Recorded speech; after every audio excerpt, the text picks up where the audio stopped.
This is the Phanteks Eclipse G400A, and it's $110. It includes 4 140mm fans, and interestingly, they've got this swoop-in inlet into the fans, which in theory should help provide some resistance to the possibility of recirculation of warmed air, but it should also just funnel air straight into the case. And one of the other interesting things they're doing with this is the front only fits 140s. This is something that we saw starting to happen with the Lian Li Lancool 207, where some of the case companies are now saying it only fits this size fan, it works best with this size fan. If you want something else, figure it out, but there's no native support for it. And in this situation, that means without rails for 120s, there are no metal obstructions to the inlet for the 140 fan. So it is a move in the direction of better performance. Interestingly though, Phanteks has changed a few things philosophically with their mesh fronts, where now they have this large brick pattern rectangular mesh, which is a high porosity. It means there's a lot of hole for the amount of metal there is, but behind it they've gone back to adding a dust filter. So it's not just that smaller ultra fine mesh to catch dust.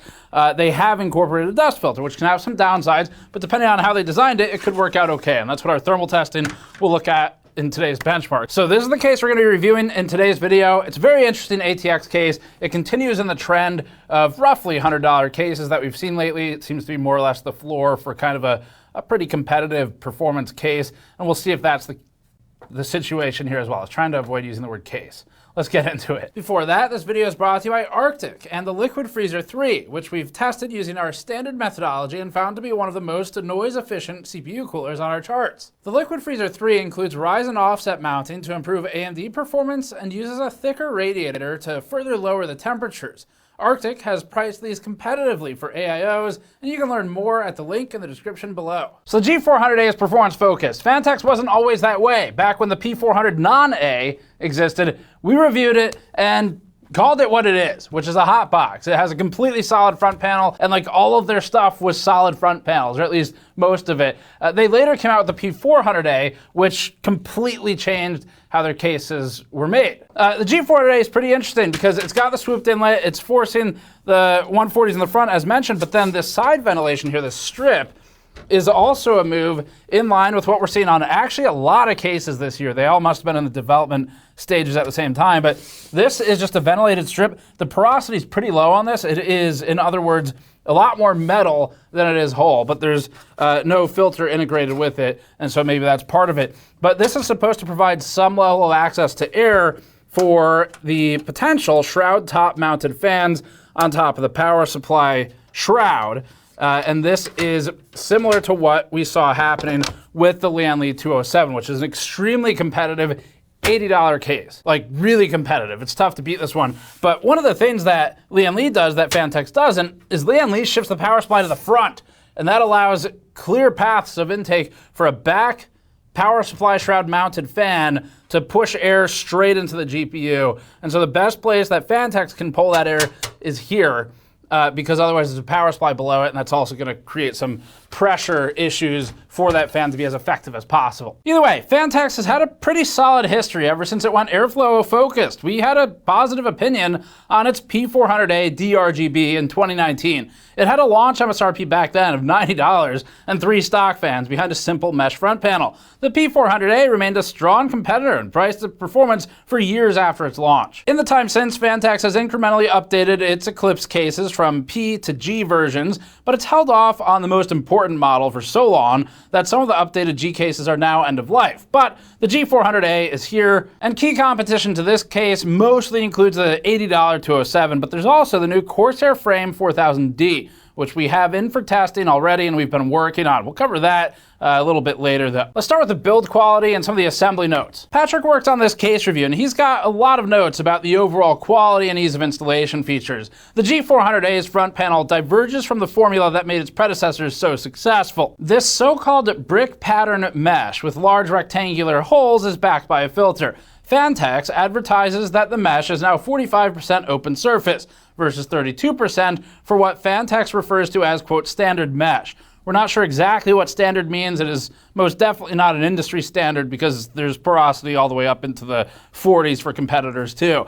Both the mesh and the filter are magnetic, and the filter can be removed without altering the appearance of the case. We'll test that later on today in the thermals. The filter has plenty of clearance. It's over 2 centimeters away from the front intake fans, but it's one of the saggiest that we've ever seen. On the plus side, the lack of reinforcement means that nothing blocks the LED lighting and also nothing blocks the intake. Phanteks has also revealed the G400N variant with 2 tempered glass panels and more elaborate cable management, but that version hasn't, at least at the time of writing this, yet been released. The front panel includes a plastic frame that's shaped around the 3 140mm ARGB infinity mirror fans.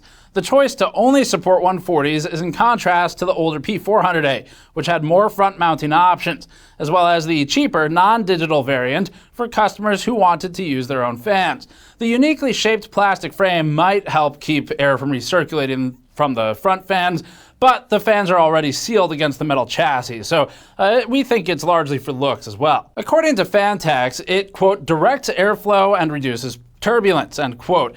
The front fans are uniquely joined into a single unit, which could be useful in some contexts. In the G400A, there is unfortunately not enough room to easily take all 3 fans out in one piece while a system is assembled inside the case. In situations where that's not possible, the remaining benefit of the unifan approach is that the front fans are daisy-chained together, sharing a single ARGB and fan header. All of the fans have Phanteks Link 6 connectors, as they call them, and need adapters to connect to standard fan and ARGB headers, which may limit how usable or reusable they are for future builds. The G400A's focus on shroud ventilation with a 2-part glass and mesh side panel is similar to some Antec and Lian Li cases we've covered, but in particular, again, the 207. The 207 has infinity mirror fans and a similar magnetic front panel, but we saw both the 207 and the G400A at Computex, so while it may look like one is copying the other, we think they were more likely in development and isolation at the same time. The G400A has 3 120mm mounting locations for fans on top of the shroud. And because the power supply is in the typical location at the back, once again, that back fan has limited usefulness. But it still has some access to air, just not nearly as much as what Lian Li did. The 207 last year led 2 categories in our best PC cases for 2024 roundup, and it's a tough act to follow with its steady price of $80 on Amazon.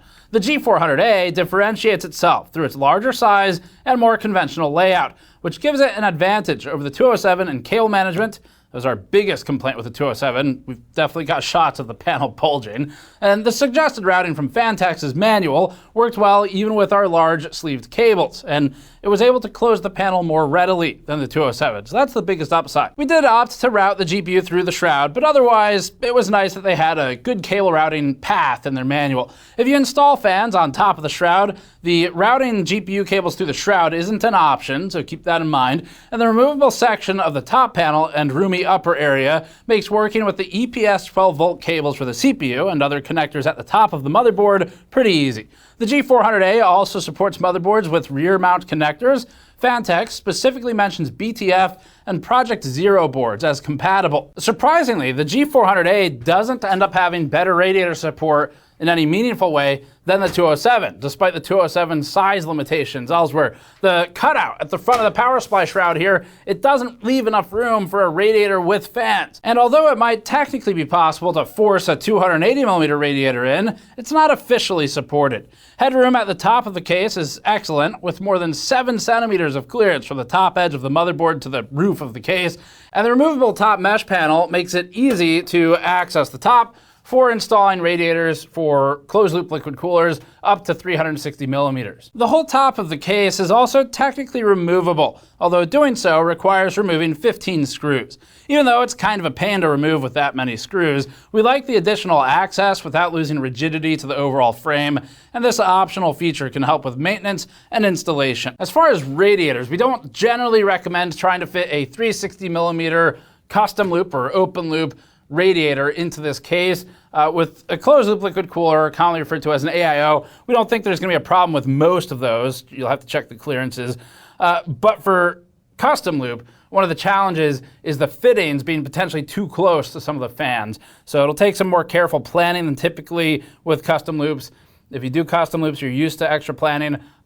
but to save the headache, we just recommend not trying to fit a 360 custom loop radiator in here because of the fitting clearance. There are some minor quality of life issues that aren't unusual for cases in this price range, but you should know about them. The top mesh section is a little stiff and difficult to grab. The steel side panel has to be pressed down on all sides to slide into place and could be executed better. This is something that we've seen pulled off better on a lot of cases. The power supply filter unfortunately ejects from the rear of the case, meaning that pulling it away from a wall would be necessary in most situations to clean the filter. The only construction problem was an improperly installed rivet inside the drive cage, but the drive cage still worked fine and we didn't see any other assembly or construction issues. Drive support is adequate, but it's bare bones. It's limited to 2 3.5-inch drives or 2 2.5-inch drives and 1 3.5-inch drive. Of course, you've got NVMe or M.2 separately. There's no built-in vibration damping, and Phanteks didn't bother cutting extra slots for moving the cage to any alternate locations. On the bottom here, the elevation of the case bottom intake area for things like the power supply is pretty high. This elevation's great. You want to see typically more than an inch or so is going above and beyond for minimizing the amount of resistance a fan is going to face with trying to pump air into the case. Now in this situation, most of the air through the bottom really is just going to go into the power supply. This is the only ventilated area on the bottom of the case. The top shroud mount fans, unfortunately, are primarily going to breathe through this side strip. And Phanteks does have another strip on the opposite side, so they can pull some air in through here as well. On the Lian Li case, we found this didn't do a whole lot, but the Lian Li case is a bit unique in that because it moves the power supply to the front of the case, the back, where you would typically have a power supply exhaust right here, that ends up as intake on the Lian Li case, and so a lot of the air comes in through that, which also poses some dust challenges we talked about in that review. But for this case, the shroud top fans are somewhat limited in their access to air. Still, we like the elevation of the case feet because it does allow some more air into the power supply. It can help with noise as well because you're just getting the surface farther away should help out with that. Another thing that I picked up on was the cable management, where they've got these baked in cable management plastic guides. This is something Phanteks has been doing more of. We think they're placed well. They have enough spacing, generally speaking, for standard cabling layouts. They have these strips, Velcro straps that are built in. Very easy to use. They're pre-routed. Pretty much no fuss. So from an ease of installation standpoint, thought that was done excellently. Otherwise, the back of the case is extremely bare bones. There's not a lot of cable tie points aside from the ones that they've built into the center channel. But up at the top, up here, the tie points that they do have end up just being hooks where you push the cable into it and it'll support it from underneath, which is actually pretty nice as opposed to seeing the typical loop that's intended for use with like a zip tie or a twist tie or something. So they have some good attention to detail here on the cable management options for a case that's relatively small and, or well, typical size really, but by standards of what we review lately, it's small. And we think the case overall build quality is pretty good. So let's get into the thermal benchmarks. As well as running our usual tests on the G400A, we have some specialized one-offs. So those include going back to run the P400A. It's a bit older now, but we wanted to get that data on the charts as a reference point. And we also ran the G400A without its front filter in order to match that older case. So we ripped out the dust filter, but we kept the brick pattern mesh on. The obvious competitor to watch on these charts is going to be the Lian Li Lancool 207. We also have the NZXT H5 Flow from 2024. They go by year models now, as a close match to the G400A in the overall layout and pricing. And then Antec's Flux Non-Pro with 5 stock fans in it is similar at the $120 pricing, but we haven't tested that model, the non-Pro model. We do have the Pro in here.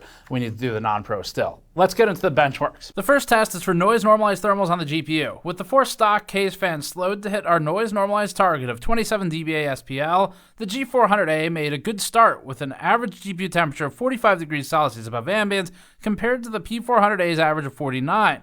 That's near the middle of our chart, but many of the cases above it required aftermarket fans because they had none, like the Haven HS420, the O11D Evo with side intake, or they're from a higher price tier. The most relevant exception is the Lancool 207, which averaged 42 degrees above ambient in this test with its direct GPU cooling. The Lancool 207 was built for this, and it shows advantages in cooling. The Phanteks C8 also does well here, though it's a larger dual-chamber style. The G400A isn't exceptional, but it's average to above average for GPU cooling. Moving to CPU thermals in the same noise-normalized test, the G400A again outperformed its predecessor at 41 degrees above ambient for the average all-core temperature and 45 on the P-cores versus 46 all-core and 50 P-core on the P400A. It's encouraging to see that one of the better cooled cases we'd reviewed as of late 2019 is being outperformed by a decent selection of new cases. The G400A effectively tied the 207 here, as well as the more expensive Antec Flux Pro, without a solid lead in either all-core or P-core averages. Both cases are good here. The G400A is quiet for the level of CPU cooling that it provides at 100% fan speed, with an all-core average of 39 degrees above ambient at 37 dBA, while some similarly performing cases like the Torrent and the North XL are significantly louder. That includes the 41.6 dBA Lancool 207, which still tops the chart, but is less than 2 degrees ahead of the G400A, yet it's noticeably louder. Removing the front filter had barely any effect on thermal performance, so we recommend leaving it in place unless the sagging causes problems. Taking a quick glance at the GPU thermals under full load and with max fan speeds, we can see that removing the filter also had minimal effect here. As long as it's kept clean, leaving this filter installed shouldn't hurt. Our standardized fan test uses the same set of 3 fans in every case, which is useful here for comparing the ventilation of the P400A and G400A while removing stock fans as a variable. The G400A shows definite improvement with an average GPU temperature of 49 degrees above ambient versus 52 on the original P400A. Neither of Phanteks' cases perform well versus the rest of the chart, but you should plan to keep the G400A stock fans, so its performance without those stock fans isn't particularly relevant, and that means it's not that relevant here. In the same standardized fan test, CPU thermals improved from 41 degrees above ambient all-core in the P400A down to 38 degrees for the G400A. It seems like Phanteks has managed to improve cooling not just through brute force, but also through panel design, while not sacrificing dust filtration. Circling back to the original noise-normalized results, the G400A had excellent VRM thermals at 28 degrees above ambient, near both the Lancool 207 and the Flux Pro at 27 degrees. Memory temperatures were similarly good. This may be due to the G400A's high ceiling in combination with the 4 140mm fans that provide airflow up to the very top of the case. In comparison to the older P400A, the G400A is a solid improvement in thermal performance. It keeps most of the sort of feel of a Phanteks case and the stylings. It doesn't deviate in a way that makes it feel like a totally different company.